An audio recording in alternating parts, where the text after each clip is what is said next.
It was a day that started just like any other in Bolivia. It's a sleepy South American nation of 12 million people nestled in the Andes Mountains, a developing and resource-rich nation that's broadly avoided global headlines for the last half-decade. But by the mid-afternoon of the 26th of June 2024, Bolivia would watch helplessly as heavy military vehicles rammed through the gates of the presidential palace, soldiers stormed the building, and a powerful military general took to the airwaves to announce that he, not the president, was now in control. On today's special episode of WarFronts, we're not going to keep you in suspense. The coup, it failed, without a single life lost on either side, and order quite quickly would be restored. But simply reporting the outcome belies the sheer strangeness that surrounded the entire event. The fractious and unstable situation within Bolivia, the grandstanding and the odd cordiality of the coup itself, and how, in the aftermath, it's worth asking whether this strange episode was even actually a coup attempt at all.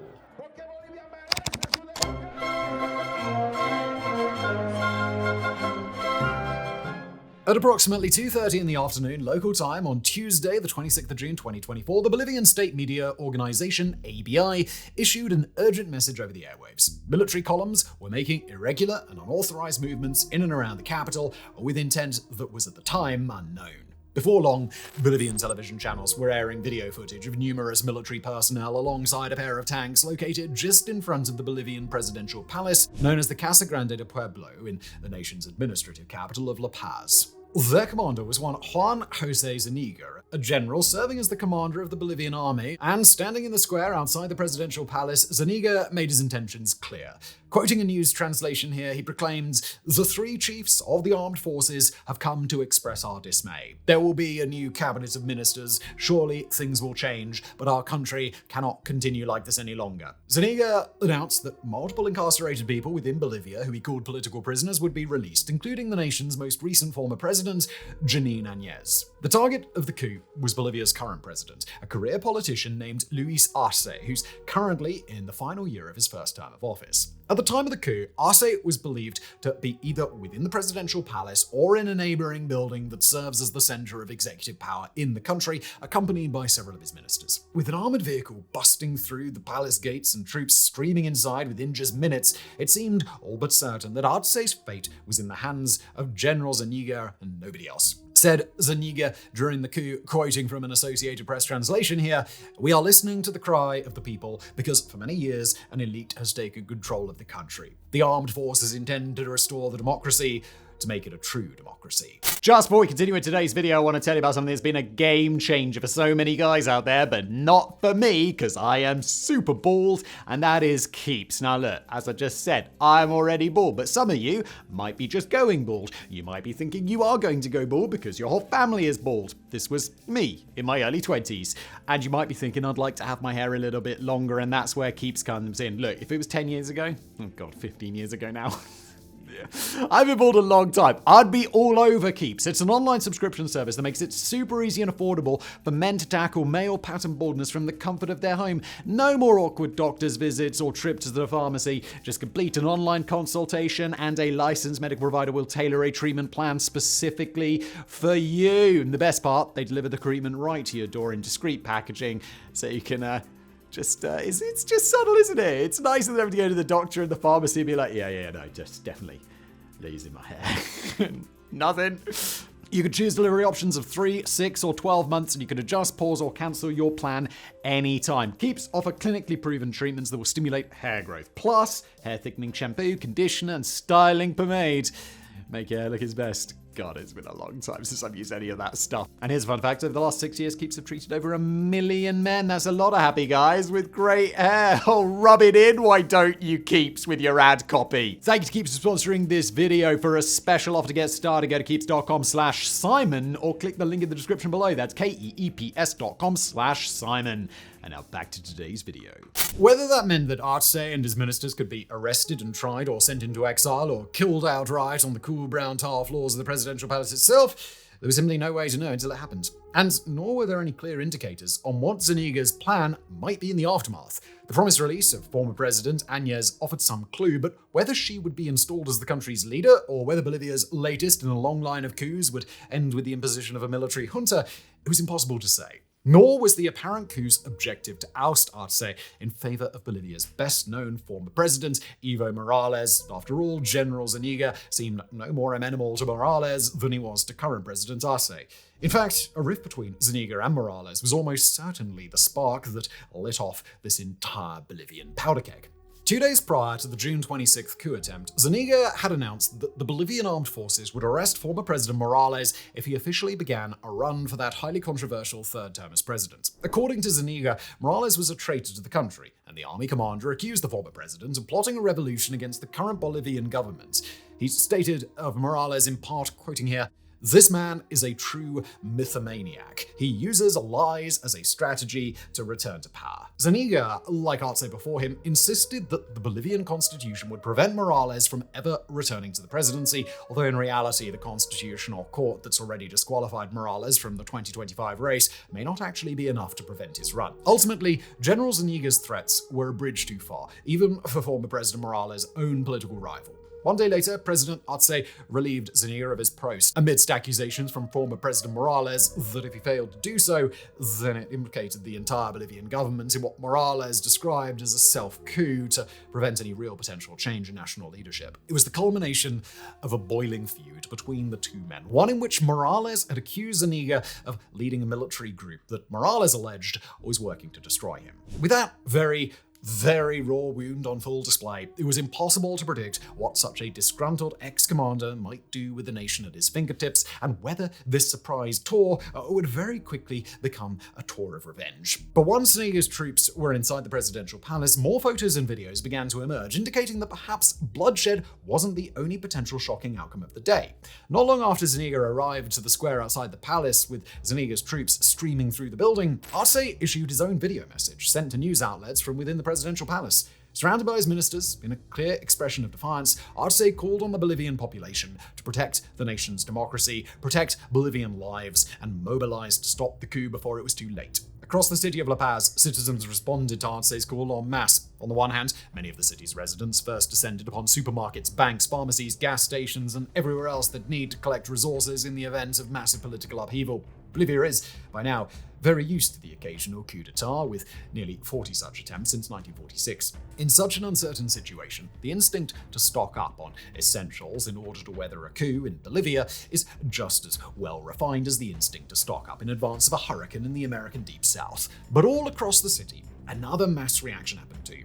Surging onto the streets, thousands of pro-democracy, pro-government protesters descended on the presidential palace. In some cases, they even approached coup soldiers directly and demanded that they stop the chaos or otherwise withdraw from their positions. And inside the palace, when General Zuniga and President Arce came face to face, the result was neither a prompt arrest nor a bullet screaming through the bridge of Arce's glasses and into his head. Instead, it was Arce berating Zuniga in the palace's halls, surrounded by a crush of ministers, military, and other onlookers. On footage broadcast to television across the nation, Arce laid into his wayward general, quoting a translation here, "I am your captain, and I order you to withdraw your soldiers. I will not tolerate this insubordination." As he scolded Zuniga, sounds heard in the video resembled the launch of tear gas canisters, which were around that time being fired against protesters. A total of 9 civilians would be injured over the course of the coup, although nobody would die as a result of the coup attempt throughout the entire day on either side.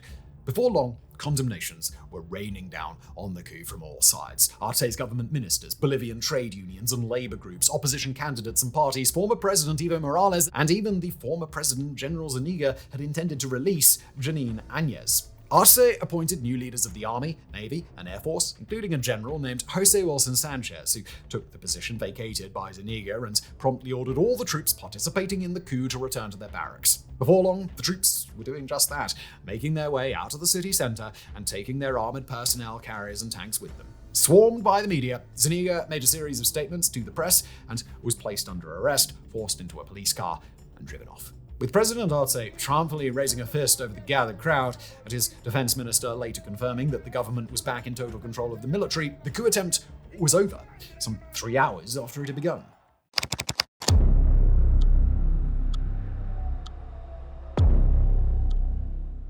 Now, there's quite a lot to unpack about this particular coup, but before we do, it's worth taking the time to explore just what has happened in Bolivia over the last several years to prompt a coup at all. We'll start with the state of the Bolivian economy, an institution that's not quite in shambles yet, but has been suffering mightily in recent years. When Bolivia was wrapped up in the global economic downturn at the start of the 2020s, it faced the consequences of its government's previous half-decade or more of precarious economic policy. After years spent pulling from Bolivian currency reserves, drawing from its gold reserves, and taking a number of other risky measures in order to keep spending, the country was faced with financial ruin when broader economic winds shifted against its favor. Around that same time, Bolivia's gas production began to dry up, removing a critical safeguard that was supposed to prevent things from getting bad. All that was made worse by the fact that in the short term, the 2010s had actually been quite kind to Bolivia. That was the decade in which the aforementioned former president Evo Morales was running the show, and the current president, Luis Arce, was finance minister, overseeing these same precarious budgetary initiatives and contributing to what was regarded at that time as an economic boom. While from a policy perspective, that boom was attributable mostly to Arce's work, it was something that President Morales got most of the credit for, contributing to his broad popularity and making him a potent force even as he now attempts to run against his former finance minister Arce. Meanwhile, Arce ended up in the rather unenviable position of handing off credit for all of his successes to Morales, only for those successes to crumble into cascading failures after he took office, meaning that the vast majority of public blame for the situation has fallen squarely on him. In 2024, Bolivia's economy feels hardly recognizable from its recent happier times. Fuel shortages have been an enduring problem for years, while the country's reserves of natural gas run low and their attempts to sell to other Latin American nations grow less lucrative amidst worldwide efforts to decarbonize global energy. Droughts across the country have only made things worse, and Bolivia's many small villages are now broadly on the verge of becoming unsustainable in their own little economic bubbles. Unemployment has risen dramatically, small businesses face bankruptcy, and the country has only a starkly limited service industry to fall back on, with a large black market that undercuts legitimate business. While the country is rich in natural resources like silver, tungsten, zinc, and boron, it's had a very tough time competing as a poor, landlocked nation with its wealthier sea trading competitors across the world. Finally, it faces a US dollar shortage in a country dependent on the dollar for survival as a simultaneous cost of living crisis begins to unfold. All the while, Arce and Morales' once cordial relationship has descended into a toxic political rivalry. Far from the productive relationship they used to have, Morales is now a major political rival to Arce, even though they share a political party. Morales has already attempted to defy the Bolivian constitution and secure a fourth term of office before in 2019, and he actually won that election, but a wave of violent protests forced him to offer his resignation and flee into exile for a time. Now that he's back, Morales clearly has his heart set on returning to the presidency yet again and has sought to diminish Arce at every turn. For example, Arce has worked hard to attempt to take on debt in order to pay back a massive loan from the International Monetary Fund early so that Bolivia can avoid some economic pain that the loan's terms are causing directly. Morales, though, has seen to it that those efforts have been blocked in the Bolivian Congress, knowing that the financial crisis will only worsen and Arce's position will get yet more precarious before elections in 2025. Not only that, but Bolivia controls massive deposits of lithium, a resource that could bring incredible prosperity if foreign companies were allowed to come and mine it. But Arce can't get approval for those initiatives from his Congress either.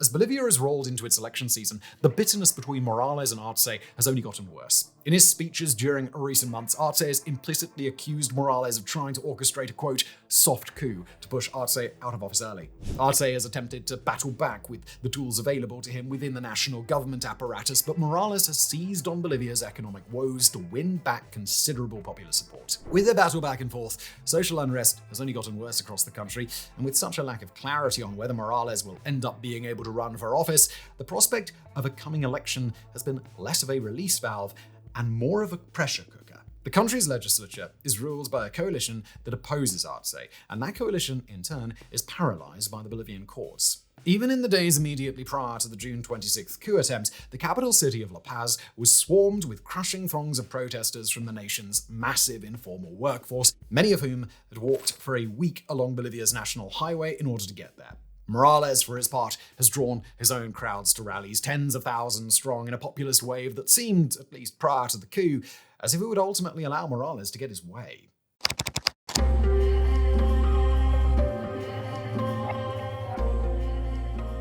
In the hours immediately following the coup, it seemed, at least outwardly, like a resounding victory for the Arce government. The military was quieted, the coup leaders were imprisoned and removed from their posts, and democracy had won the day. The country's myriad political factions had even banded together for once in a moment of chaos where nobody took advantage and everybody worked in cohesion toward a peaceful, even optimistic moment for Bolivia's future. And around the world, condemnation of the coup and praise for the governmental response poured into Bolivia from all corners. Mexico's newly chosen president-elect Claudia Sheinbaum threw her support behind Arce, while Brazilian President Lula da Silva endorsed a democratic outcome and condemned coups across the region. The head of the Organization of American States vowed support for Bolivia's constitutional order, and even embattled Venezuelan President Nicolas Maduro offered condemnation of the coup attempt. The White House in Washington, the European Union, the UK, Germany, Russia, and the leaders of a wide range of other Latin American nations all got in on the game in what very quickly turned into a sort of geopolitical love fest, not necessarily aimed at Arce, but certainly praising the general lack of coup d'etat. Yet, even despite the democratic optimism of the moment, it's now time to talk about a caveat. Specifically, we've got to talk about the possibility that not everything with this coup was what it initially seemed. If certain pieces of evidence around this coup attempt are to be taken as they appear, then it appears increasingly likely that what happened on June 26th wasn't an attempted military takeover, but a charade. And make no mistake, we are not denying that the intent of the June 26th coup was to alter the political future of Bolivia, deciding its future leader through something other than democratic means. It quite clearly appears that it was, but whether General Zuniga and President Arce were at odds on that day or were colluding behind the scenes, now that is a question worth asking. So perhaps the strongest piece of evidence to support such a theory, at least the strongest available at the time of writing, came from General Zuniga himself. With television cameras rolling immediately prior to his arrest, Zuniga told the Bolivian press, quoting a BBC translation here, "The president told me that the situation was bad and this week would be critical. Then it was needed to prepare something to push up his popularity, and I asked him, shall we take the armored vehicles out? And he said, take them out." Not long after the statement, a prominent Arce minister attempted to do damage control around the statement, insisting that Zuniga and his co-conspirators had, by that point, quote, lost all credibility. But while we can't know for sure whether Zuniga was attempting to save his own skin or said the quiet part out loud, it's also not entirely clear what Zuniga would stand to gain from inventing such a statement out of thin air. That's especially relevant when such an allegation would damage Arce's credibility and risk increasing public support for Evo Morales, the very political figure that Zuniga quite clearly wanted to obstruct. In the aftermath of the coup attempt, the two leaders of Bolivia's major opposition parties both expressed concerns about the true nature of the uprising, with one calling for President Arce to directly address the claims Zuniga had made, and the other calling the coup attempt a, quote, campaign act. And then there's all the other things about this coup that just don't seem to quite add up. Take, for example, General Zuniga's apparent unwillingness to arrest, harm, or otherwise act against President Arce or when faced by him directly, despite every indicator suggesting that his troops had granted him full control of the situation within the presidential palace and had enabled him to act with impunity. Or take the presence of so many television cameras safely documenting what really should have been a very dangerous situation, and one in which most coup leaders across most countries seem to gain from real-time media blackouts instead of letting the press inside. And we simply cannot overlook the lack of any other corresponding military actions anywhere else in Bolivia as the coup unfolded. No other military leaders came to Zuniga's aid. No tanks or personnel carriers moved out of position. Nothing.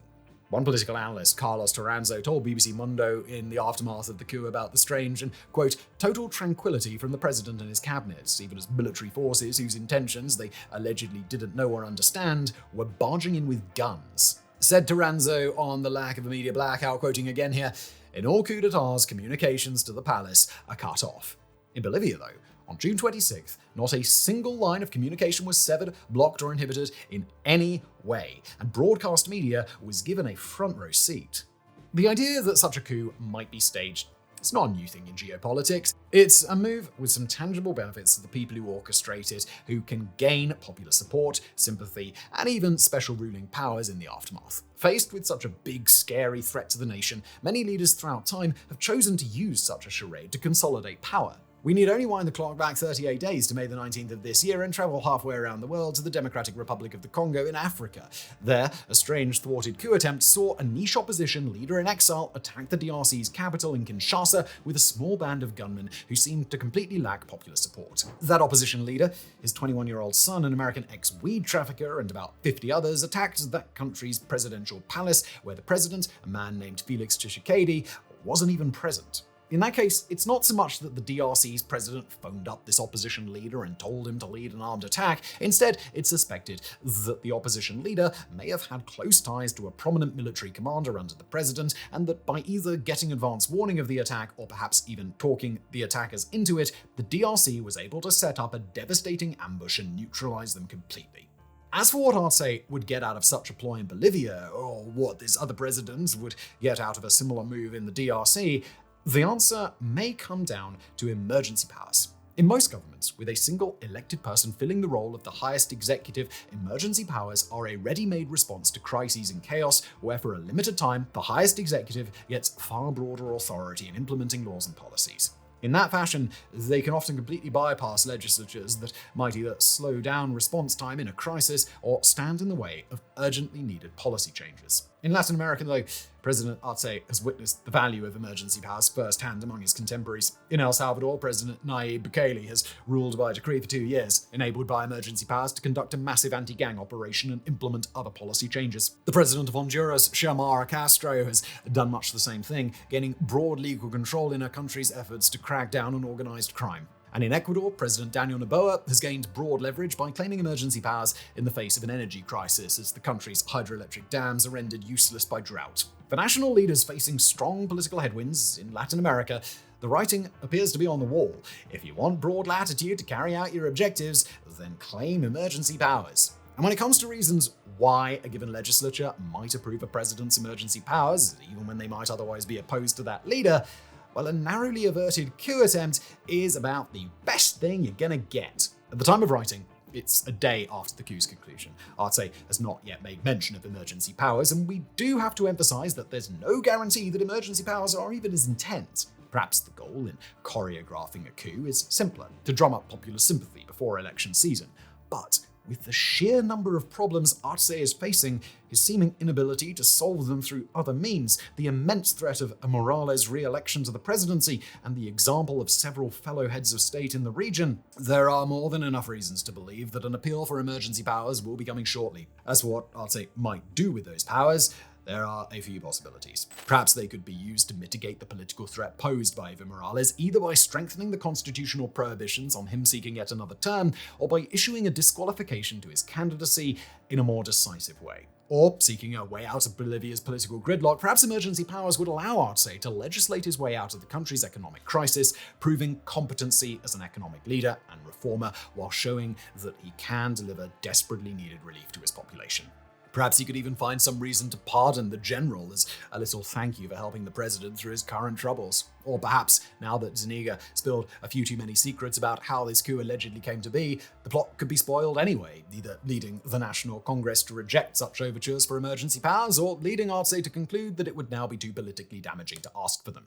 Whatever the real truth may be, the fact remains that there's something more than a little bit strange about Bolivia's most recent coup attempt. Whether it was a genuine effort by the military or a sleight of hand, we may never know for sure, but whatever the true story is, we must hold out hope that the fallout leads Bolivia toward some resolution for its ongoing turmoil. Coup or no coup, the nation is in dire straits, and if Arce has indeed given himself enough pretext to try and find an economic saving grace, then it'll be up to the Bolivian people to decide whether the ends justified the means.